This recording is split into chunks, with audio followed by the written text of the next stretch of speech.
Goldin Auctions just had one of the most historic weekends in sports card history, and I'm here to break down some of the biggest auctions that were sold.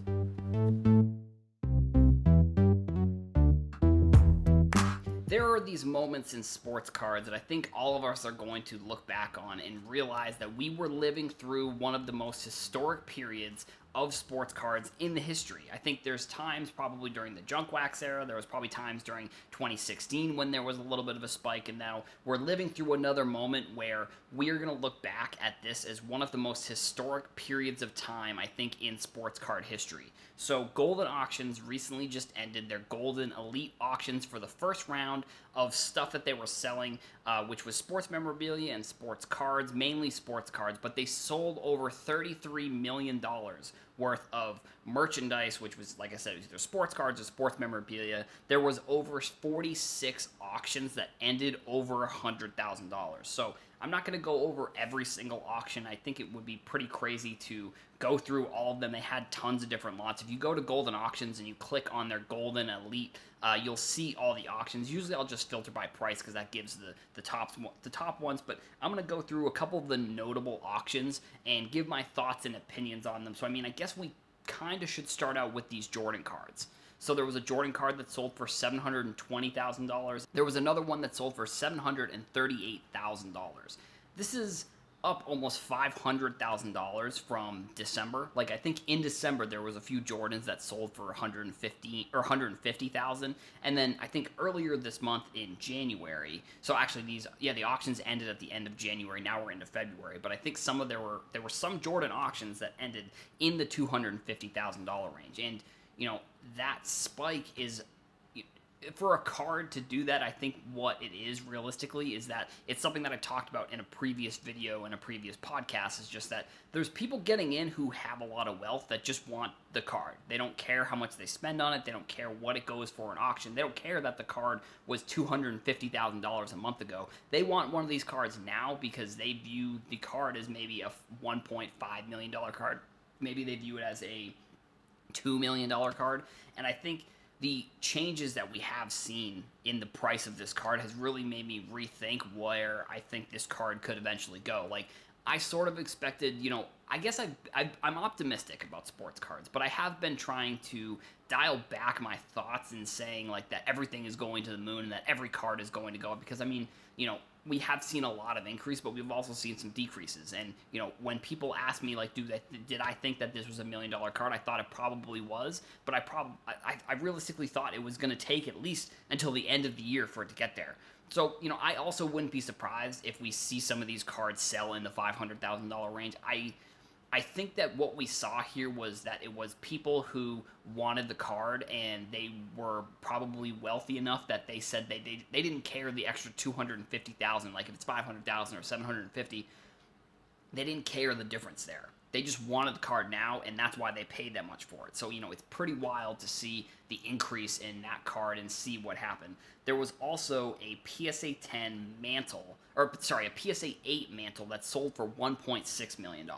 We recently saw the PSA 9 sell for 5.2, and that price definitely influenced this one very significantly, in my opinion. I don't know if the card would have gotten to $1 million if that 5.2 PSA 9 hadn't the $5.2 million PSA 9 hadn't sold. I think it probably is in the $800,000 to $900,000 range if that other card doesn't sell, but I definitely think that the $5.2 million affected this one pretty significantly, and definitely could have added an extra $750,000 onto that card's price. And the card that I'm actually the most interested in all of the auctions, all of those cards that sold, is the Ronaldo 2003 Mega Cracks.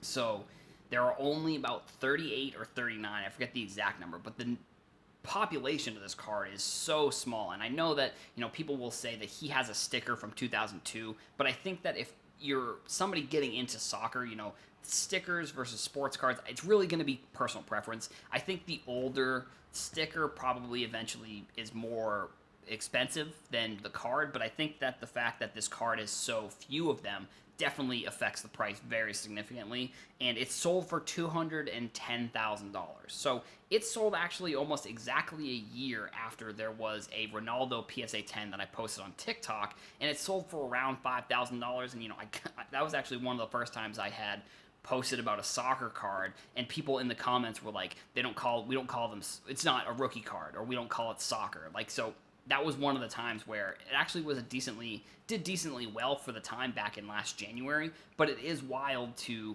again, in a year, that card went from $5,000 to $210,000.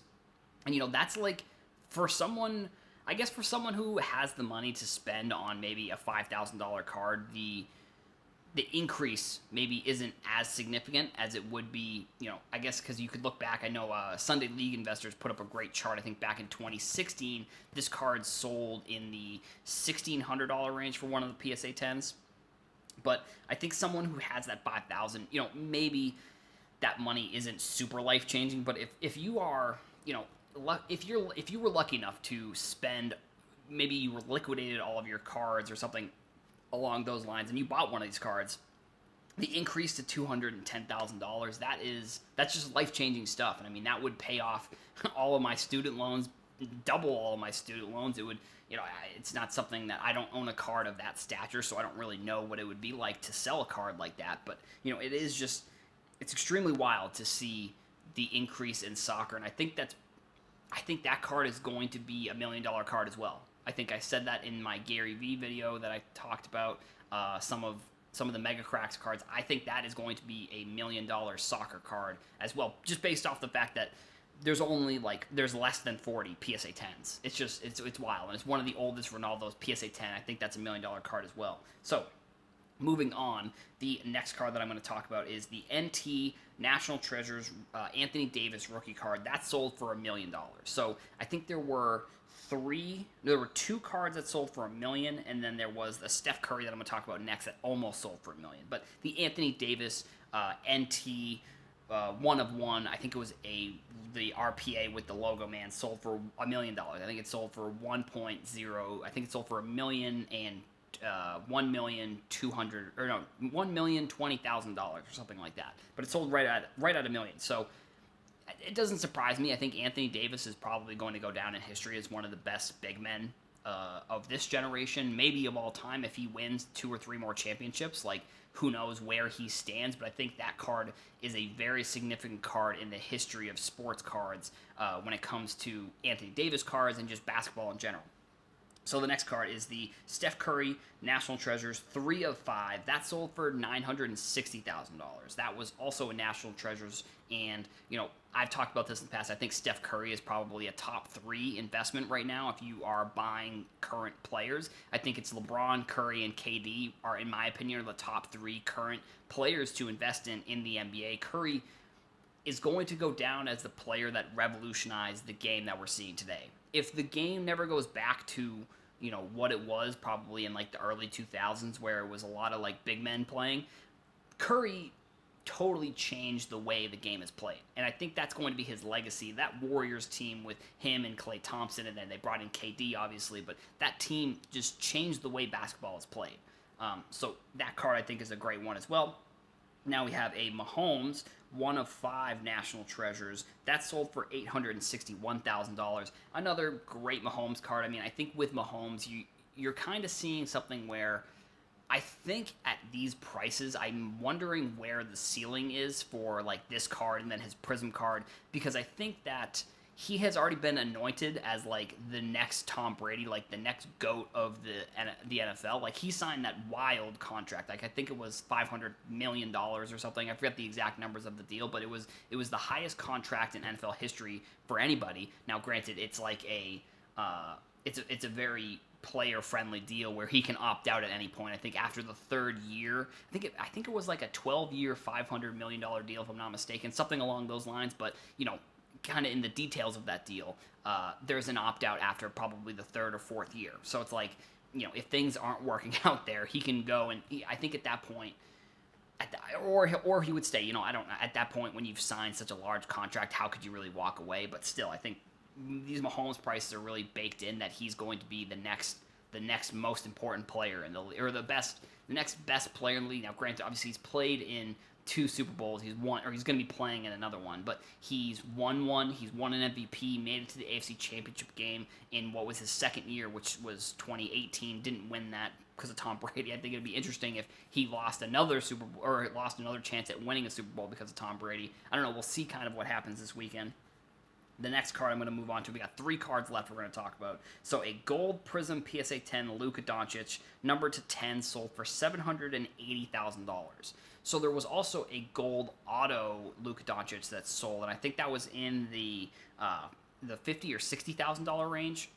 I may be mistaken about that. I know it was significantly less, like significantly to the point where people were like, wait, why is the auto less than the non-auto? And there is that story with the Luka's mom signing cards, and I don't know what that's. I hadn't researched that story enough to really give you any details, but apparently there's some rumor that Luka's mom signed some of the cards, and Prism happened to be one of the cards because of the way that he signed, like Lulu, that like there's an autograph. So that could have been a reason, is because those Prism cards were the ones that are supposedly rumored to be the ones. But so gold Luka Prism, I mean, there really isn't much to say. I think Luka is in that same boat with Mahomes at this point, where people are just assuming he's going to go on to be an MVP, a champion, a Hall of Famer. I think a lot of those prices are baked into Luka, and I think we're going to have to see what happens throughout his career. I'm still obviously extremely high on Luka. I mean, I think he's one of the most important players in the hobby right now because of how many people have invested in him. I mean, just looking at this price, $780,000 for one card for a Luka PSA 10 gold. It's pretty crazy. So the next card we're going to talk about is a card that is iconic, and I think it's going to go down as maybe one of the most iconic cards of all time. It's the Kobe PSA 10 Refractor 1996 Topps Chrome Refractor PSA 10. It sold for $450,000. That's another one that has seen like an astronomical increase, and I don't really even have to go into much detail about why Kobe cards are so expensive, because obviously everyone knows, but it's just so wild to see that I think he's cemented himself in the conversation with Jordan and LeBron as probably the top. I think, in my opinion, those are the top 3 players of all time. And I think even without the tragedy, we would have looked back at Kobe's career and we would have realized what a significant player he was, especially what he had plans, when he had all these plans after his career. He was going to be probably the most significant basketball player. I think he maybe even would have outpaced Jordan for most significant basketball player of all time in culture, in the sport, and all that stuff. So, that's kind of why we're seeing it. And then one of the cards that, I was listening to Slapstock's podcast about talking about these cards as well, and they were talking about this Luis Robert Red Bowman autograph that sold for $137,000. Luis Robert is, from a prospect perspective, he is already... It's funny because he's in that same conversation with Luka and Mahomes, but like he is in the conversation where it's like he's already been anointed this player, and I know I've used that word twice in this episode, but either way, he's already looked at as like the player that's going to be the next future of the league. Like, so, and I don't really think he's going to going into his second year. I think the White Sox have a great system. I think they've shown that they can produce great prospects, but I don't know, $137,000 for a player who's only in his second year, that seems kind of expensive. I think he is definitely a player that has a ton of potential. Someone that I talked about in a previous, where he was he was considered to be the next Trout. Like, I think every prospect in the MLB is basically considered to be the next Trout. And that's basically all I've got for these cards that I thought were the most significant. Like I said, there was a Luka 1 of 1, I think, Contenders autograph that sold. Also, there was a flawless Logo Man, that Zion, that also sold. I mean, you can go and check out those prices. I'll probably put a link in the description for all the auctions, just so you can take a look at it. I think it was historic, and I'm excited to see what the future holds for a lot of these cards and kind of where the hobby is going. So thank you for watching this video. If you liked, make sure you hit the subscribe button and the like button, and after you hit the subscribe button, leave a comment that says done, or leave a comment, let me know what you thought of the video. Thanks, I appreciate it.